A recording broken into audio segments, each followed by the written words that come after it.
Kejaksaan Negeri Kota Cirebon menetapkan mantan Wali Kota Cirebon periode 2013-2023 Nasruddin Aziz sebagai tersangka kasus korupsi.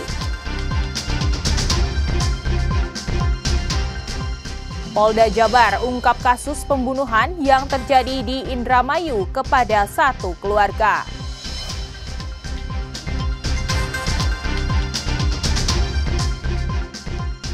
Harga beras berbagai jenis di pasar tradisional Kosambi, Kota Bandung naik.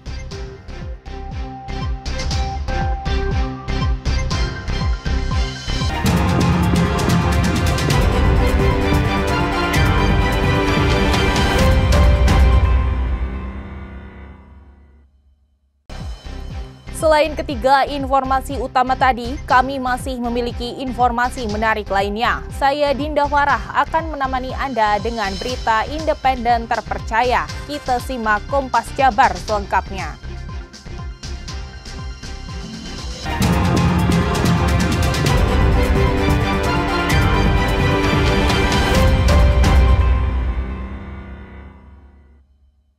Puluhan warga Kabupaten Sukabumi melakukan aksi unjuk rasa di kantor desa Kadaleman, Kecamatan Surade, terkait dugaan penyelewengan pembayaran pajak bumi dan bangunan oleh pihak desa. Pihak desa sendiri belum memberikan jawaban jelas terkait masalah tersebut dengan alasan kepala desa sedang di luar kota. Puluhan warga Kabupaten Sukabumi melakukan aksi unjuk rasa di kantor desa Kadaleman, Kecamatan Surade, terkait dugaan penyelewengan pembayaran pajak bumi dan bangunan oleh pihak desa. Pihak desa sendiri belum memberikan jawaban jelas terkait masalah tersebut dengan alasan kepala desa sedang di luar kota. Lebih dari 80 orang warga yang didominasi oleh ibu-ibu menuntut transparansi kasus pembayaran pajak bumi dan bangunan yang diduga diselewengkan oleh pihak desa. Salah satu warga mengaku bahwa warga desa terutama warga kampung Pasir Ipis setiap tahun selalu tepat waktu membayar pajak bumi bangunan dan tidak pernah menunggak. Namun pada saat ini mereka masih tetap mendapatkan tagihan pajak dari Pemda Kabupaten Sukabumi. Selain itu masyarakat pun menuntut terkait masalah transparansi anggaran dana desa yang dianggap tidak terbuka. Sementara jalan-jalan di desa Kadaleman rusak yang menyulitkan warga untuk beraktivitas. Sementara itu warga pun menuntut agar pihak desa tidak melakukan intimidasi kepada warga yang mengeluhkan pelayanan desa melalui media sosial. Mereka mengaku sering didatangi oleh pihak desa jika mereka membuat video keluhan dan disebar di media sosial. Dari masyarakat lunas, mereka membayarkan ke pihak desa Kadaleman dengan tepat waktu, tapi ternyata pihak desa Kadaleman tidak membayarkannya ke negara. Tidak ada jawaban yang jelas dari pihak desa terkait dugaan penyelewengan dana, pajak bumi dan bangunan. Menurut Sekretaris Desa, keluhan masyarakat akan ditampung dan nanti akan dimusyawarahkan dengan desa dengan alasan pihak kepala desa sedang berada di luar kota dalam seminggu ke depan. Kita berbenah, Pak, untuk kita koreksi kesalahan kita, kelemahan kita di mana kita berupaya sama rekan-rekan untuk memperbaiki kinerja kita. Terus yang kedua, kita tidak lepas koordinasi sama BPD dan pihak-pihak kecamatan ataupun pihak-pihak dinas-dinas terkait. Warga berharap ada pertanggungjawaban dari desa terkait pajak bumi dan bangunan yang belum dilunasi. Sementara warga sudah melunasi ke pihak desa. Informasi di lapangan, uang pajak yang diduga diselewengkan tersebut mencapai 700 juta rupiah. Warga pun mengancam jika tidak ada kejelasan dalam pertanggungjawaban akan menuntut jalur hukum. Insan Maulana Firdaus, Kompas TV, Sukabumi, Jawa Barat. Kejaksaan Negeri Kota Cirebon menetapkan mantan Wali Kota Cirebon periode 2013-2023 Nasruddin Aziz sebagai tersangka kasus dugaan tindak pidana korupsi pembangunan gedung sekretariat daerah atau Balai Kota Cirebon.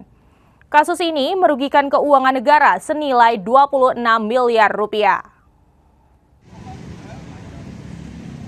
Mantan Wali Kota Cirebon ditetapkan sebagai tersangka pada Senin 8 September 2025 siang. Penetapan dilakukan setelah tim penyidik mendapatkan 2 alat bukti kuat berupa keterangan saksi, ahli, dan dokumen, rekaman, serta sejumlah petunjuk lainnya. Kepala Kejaksaan Negeri Cirebon Muhammad Hamdan menyampaikan tersangka berstatus sebagai Wali Kota Cirebon saat proyek pembangunan multi-years Gedung Sekretariat Daerah yang berlangsung sejak tahun 2016 hingga 2018 di Dinas Pekerjaan Umum dan Tata Ruang Kota Cirebon. Hamdan menjelaskan tersangka diduga melanggar pasal 2 ayat 1, junto pasal 18 dan pasal 3, junto pasal 18 Undang-Undang Pemberantasan Tindak Pidana Korupsi. Sebagaimana telah diubah dengan Undang-Undang Nomor 20 Tahun 2001 serta pasal 55 ayat 1 ke 1 KUHP. Tersangka disebut berperan aktif memerintahkan tim teknis kegiatan serta panitia penerima hasil pekerjaan (PPHP) untuk menandatangani dokumen berita acara penyerahan lapangan kedua (BAPL kedua) dan berita acara serah terima kedua (BAS kedua) pada 19 November 2018. Dokumen itu menyatakan proyek telah selesai 100%, meskipun hingga Desember 2018 pekerjaan belum rampung. Atas perannya tersebut, tim penyidik menilai perintah tersangka berdampak pada proyek pengerjaan yang tidak sesuai dengan perencanaan awal hingga merugikan keuangan negara sebesar 26 miliar rupiah dari total pagu 86 miliar rupiah. Untuk pendalaman penanganan, tim penyidik menahan tersangka di rumah tahanan kelas 1 Cirebon selama 20 hari, terhitung mulai 8 hingga 27 September 2025 berdasarkan surat perintah penahanan resmi. Bahwa untuk tersangka NA akan dilakukan penahanan di rumah tahanan kelas 1 Cirebon selama 20 hari ke depan. Akibat perbuatan para tersangka, karena para tersangka kan ada kesalahan ya, dan kalau salah minggu lalu atau 2 minggu lalu telah kita tetapkan juga sebagai tersangka. Negara dirugikan 26 miliar 520 juta 54 ribu rupiah berdasarkan hasil audit dari BPKN. Demikian yang dapat saya sampaikan. Sementara itu, mantan Wali Kota Cirebon Nasruddin Aziz menyampaikan menyerahkan seluruh proses ini kepada penegak hukum. Dia hanya berpesan agar Kota Cirebon kondusif. Semua serahkan ke proses hukum. Kota Cirebon harus kondusif. Pesan saya ya. Jaksa Negeri Kota Cirebon menetapkan 6 orang tersangka dalam kasus dugaan tindak pidana korupsi pembangunan Gedung Sekretariat Daerah Kota Cirebon tahun anggaran 2016 hingga 2018. 3 orang tersangka berasal dari pegawai negeri sipil sebagai kepala dinas dan 3 lainnya adalah kontraktor. Petugas juga mengamankan uang sebanyak 788 juta rupiah dari para tersangka. Muhammad Sahir Romdon, Kompas TV, Cirebon, Jawa Barat. Fantastis, gaji dan tunjangan anggota DPRD Provinsi Jawa Barat tembus 100 juta rupiah per bulan. Menanggapi hal tersebut, pihak DPRD Provinsi Jawa Barat siap dievaluasi oleh Kemendagri terkait pemotongan tunjangan yang cukup besar.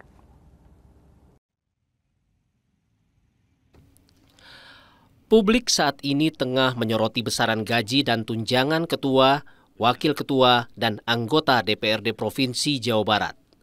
Bagaimana tidak, besaran gaji dan tunjangan masing-masing anggota DPRD tembus 100 juta rupiah per bulan. Berdasarkan Pergub Jabar nomor 14 tahun 2025 tentang penjabaran APBD tahun anggaran 2025, DPRD Jabar mengalokasikan 89,53 miliar rupiah untuk tunjangan perumahan. Anggaran tersebut diambil dari total belanja daerah sebesar 32,23 triliun rupiah. Untuk Ketua DPRD Jabar, gaji per bulan ditetapkan sebesar 3 juta rupiah dengan tambahan tunjangan jabatan 4,35 juta. Tunjangan komunikasi 21 juta, tunjangan perumahan 71 juta, tunjangan transportasi 17,5 juta, dan hingga jaminan kesehatan keluarga sebesar 4 juta dengan ditotal yang menembus lebih dari 100 juta rupiah per bulan. Sedangkan untuk Wakil Ketua DPRD Jabar, gaji bulanan sebesar 2,4 juta dengan tunjangan perumahan sebesar 65 juta dan paket tunjangan yang lain yang membuat nominal bulanannya juga mendekati 100 juta rupiah. Sementara, anggota DPRD Jabar mendapat gaji pokok 2,25 juta, tunjangan jabatan 3,26 juta, tunjangan komunikasi 21 juta, dan tunjangan perumahan sebesar 62 juta rupiah. Belum termasuk transportasi sebesar 17,5 juta, serta tunjangan reses dan jaminan kesehatan. Menanggapi hal tersebut, pihak DPRD Provinsi Jawa Barat siap dievaluasi Kemendagri terkait dengan tunjangan yang cukup besar, di mana angka yang cukup mencolok ada di tunjangan perumahan yang tembus hingga puluhan juta rupiah per bulan.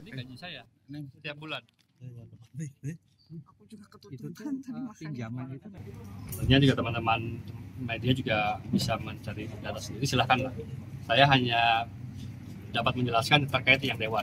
Apapun akan saya jelaskan, saya jawab. Jadi masalah yang ditransitif silakan. Ketua TAPD Pak untuk membuat transparan nih kepala daerah. Oh iya, kalau transparansi itu hal yang merupakan satu kewajiban, apalagi dalam masalah anggaran. Nanti bisa ditanyakan di Pak Sekda. Gaji fantastis ini diterima oleh masing-masing anggota DPRD Provinsi Jawa Barat.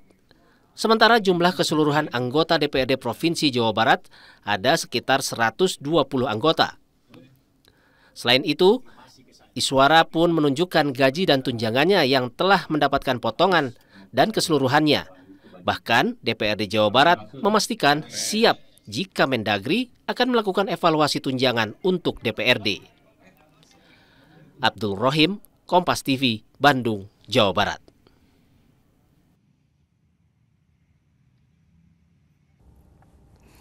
Harga beras berbagai jenis di pasar tradisional Kosambi, Kota Bandung naik. Informasi selengkapnya akan hadir sesaat lagi.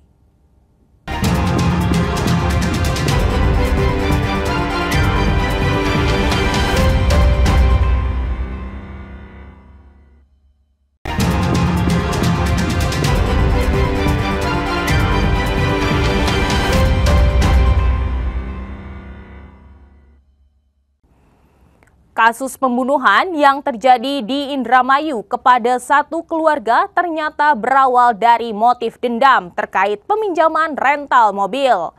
Tersangka kemudian mengubur para korbannya tersebut di satu liang. Polres Indramayu, Jawa Barat Minggu dini hari kemarin berhasil menangkap 2 terduga pelaku pembunuhan terhadap satu keluarga Sahroni dan Budi sekeluarga, warga Kelurahan Pauman, Kabupaten Indramayu, Jawa Barat.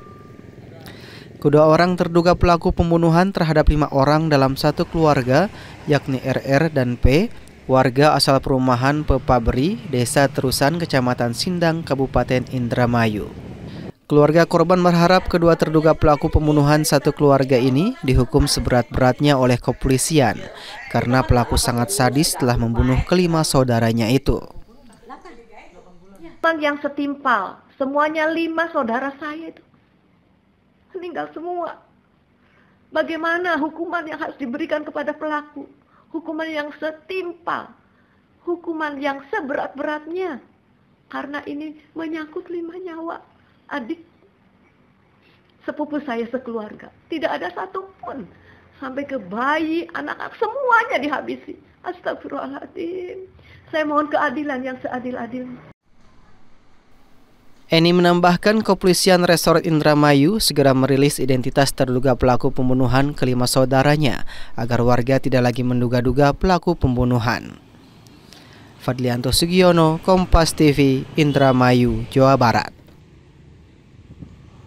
Pasca penangkapan 2 terduga pembunuhan 5 orang dalam satu keluarga oleh Polres Indramayu, Jawa Barat, keluarga korban berharap terduga pelaku dihukum seberat-beratnya karena tindakannya dinilai sangat sadis. Peristiwa ini diketahui pada Senin 1 September 2025 di Kecamatan Pauman, Kabupaten Indramayu. Korban yang meninggal dunia bernama Sahroni, berusia 76 tahun, seorang pensiunan. Budi Awaludin berusia 45 tahun sebagai wira swasta.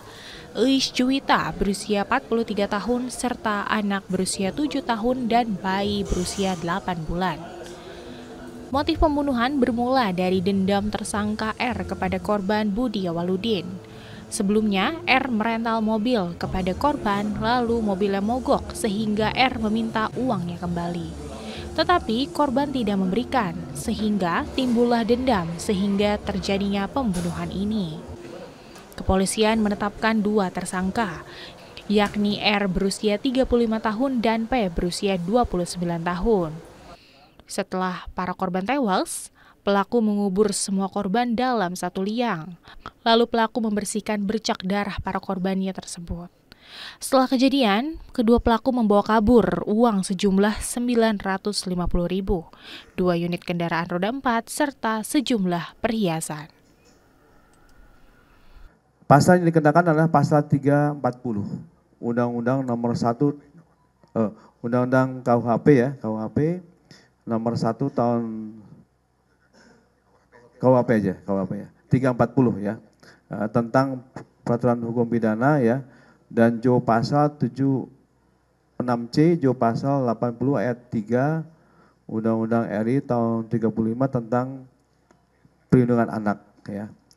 Ini pasal 30 pembunuhan berencana ya, pembunuhan berencana. Dan ancaman hukumannya dari kedua pasal ini adalah dipidana dengan hukuman pidana mati, ya, pidana penjara seumur hidup, atau pidana penjara paling lama 20 tahun.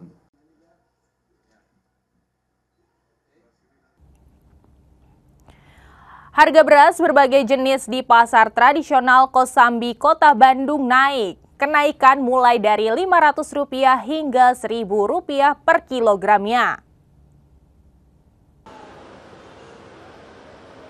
Kenaikan harga beras berbagai jenis di Pasar Kosambi, Kota Bandung, Jawa Barat, rata-rata Rp500 hingga Rp1.000 per kilogramnya. Untuk beras medium dijual Rp14.000 per kilogramnya, sedangkan untuk jenis premium dijual mulai dari Rp15.000 hingga Rp18.000 per kilogramnya. Pedagang mengaku beras premium rendah banyak diminati pembeli karena harganya relatif terjangkau dan kualitasnya juga bagus. Premium dari 15 sampai 18.000. Kalau beras yang banyak diminati beras apa, Pak? Ya yang premium rendah lah, yang harga 15.000, tapi kualitasnya bagus. Sementara itu, Andri, penjual beras, menyampaikan setiap bulannya harga beras mengalami kenaikan. Hal ini dipicu karena para petani mengalami gagal panen. Harganya agak kenaikan dari 500 sampai 600. Mulai bertahap gitu. Nggak langsung segitu. Kalau untuk premium berapa, medium berapa? Premium yang paling bagus menjual 18. Kalau yang medium dari 15 ke bawah. Kalau banyak yang dicari beras? Kalau di Kosambi banyaknya yang premium sih. Ian, salah satu konsumen beras, mengatakan meski harga beras naik, dirinya tidak merasa keberatan selagi stok beras masih aman. Per kilo 16.000. 16.000? Iya. Itu harga itu normal apa naik? Normal. Emang biasa beli beras apa, Pak? Di Pak Haji ini ya, merek ini ya? Iya, Setra Ramos Sumedang ya? Ya. Harganya berapa? Dari dulu juga kemarin 16.000. 16.000. Belum ada kenaikannya lagi ya? Pedagang bilang meski harga beras mengalami kenaikan, namun tidak berdampak kepada penjualan, serta memastikan stok beras masih aman untuk memenuhi kebutuhan warga sekitar Pasar Kosambi hingga beberapa bulan ke depan. Sunandar, Kompas TV, Bandung, Jawa Barat.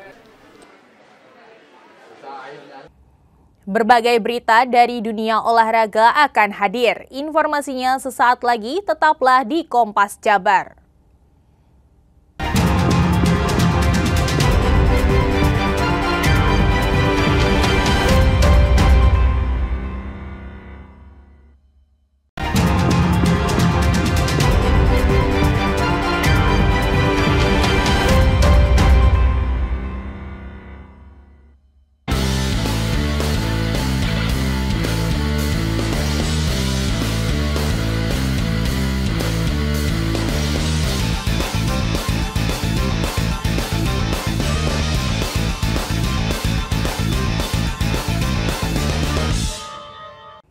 Hasil dari FIFA Matchday akan menjadi kabar pertama di Kompas Sport edisi kali ini. Timnas Indonesia ditahan imbang Lebanon tanpa gol.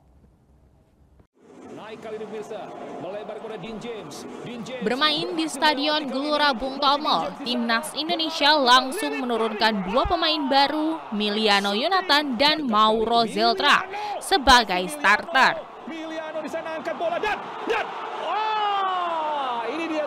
Hampir 45 menit, skuad Garuda menguasai pertandingan tetapi tidak berujung gol. Skor imbang tanpa gol di babak pertama. Selepas jeda, Lebanon mulai bangkit dengan berani bermain menekan. Kembali laga berakhir imbang tanpa gol untuk kedua tim.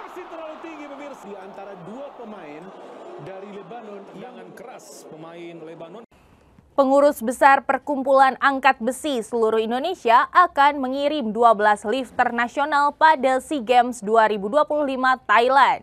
6 lifter putra dan 6 lifter putri dipersiapkan untuk tampil maksimal pada Pesta Olahraga Asia Tenggara.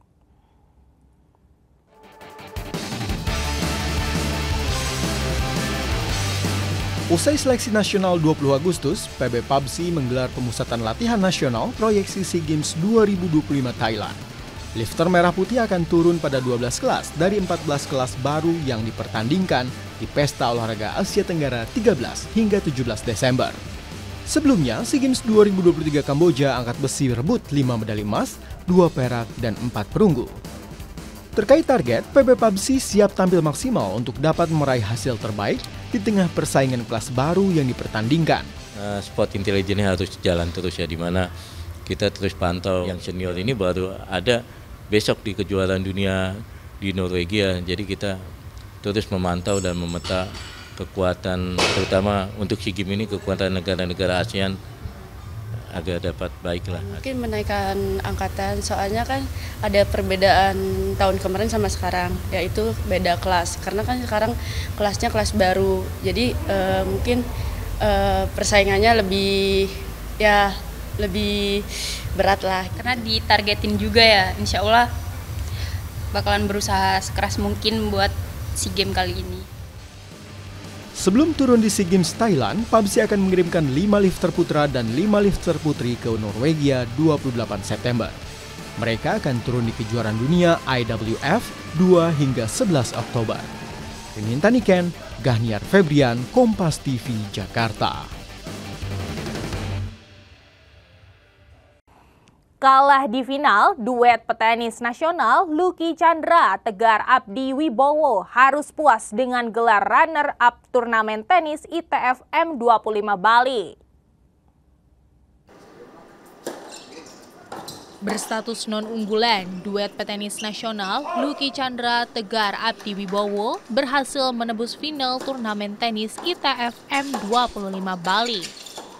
Di laga pamungkas, Lucky Tegar harus berjumpa lawan tangguh Max Bessing dari Inggris Raya yang berpasangan dengan petenis Jepang Koki Fatsuda.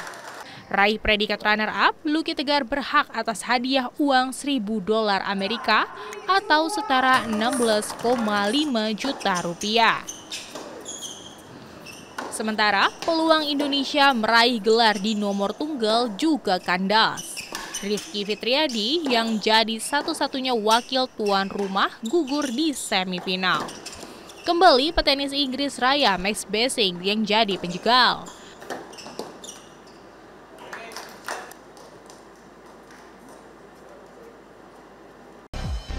Saudara, dengan berakhirnya informasi tadi, sekaligus mengakhiri Kompas Jabar episode hari ini, saya Dinda Farah beserta kru yang bertugas mengucapkan terima kasih dan sampai jumpa.